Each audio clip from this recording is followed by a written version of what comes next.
Yeah.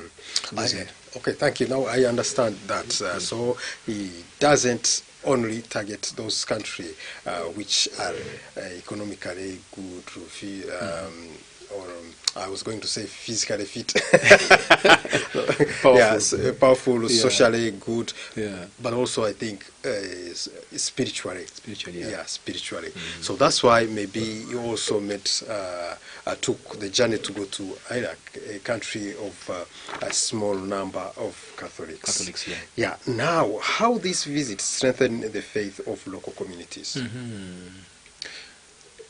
When he moves to these countries, he makes what we call catechetical instructions. There is time when a pope enters into a country, there's a program. When he's there for 2 or 3 or 4 or 5 days, all those days they have been programmed by episcopal conference of that country. So there's a time that he is going to have a public mass. It is a way of enriching people spiritually. There's a time he's going to have a contact with people who are having problems. He's praying.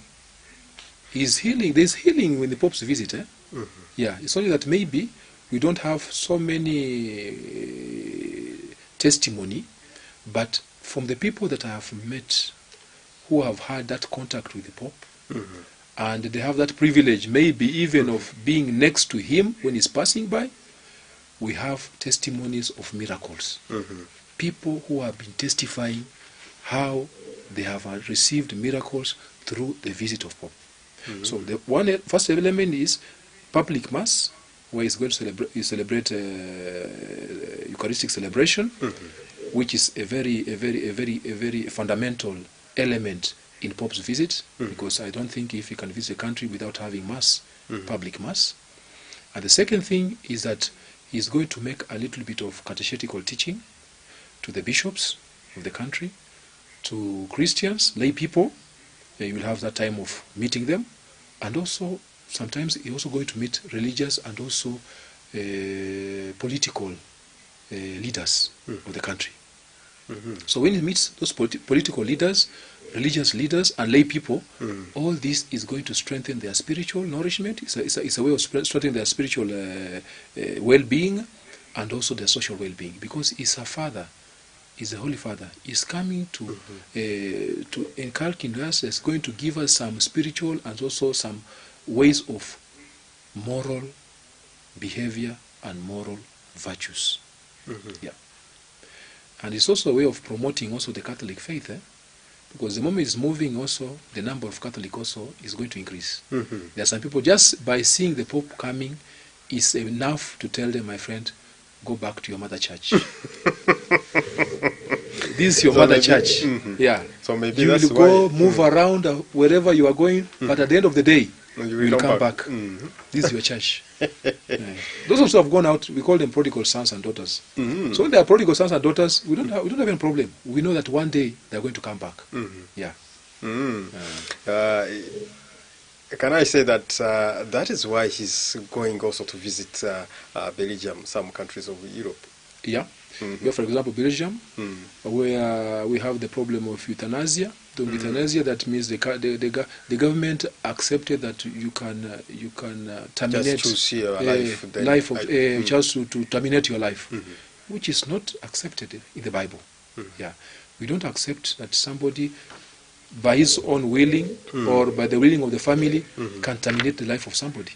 You have no right, because it's only God who calls people back to heaven, not a human being.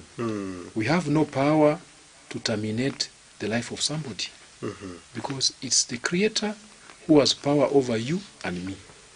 It's not me who can have power over you to go and say, no, because of the euthanasia, this man is suffering in the hospital, just terminate his life.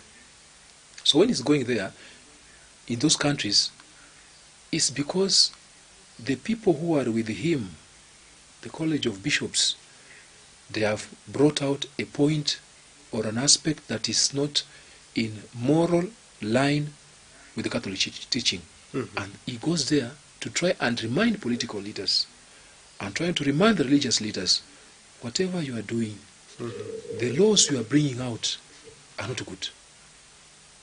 Abortion cases. We have countries which have permitted the abortion. Abortion is not accepted in the Bible. Catholic Church does not accept the issue of abortion. Now, Pope can also go there to bring out also what the Catholic Church believes in.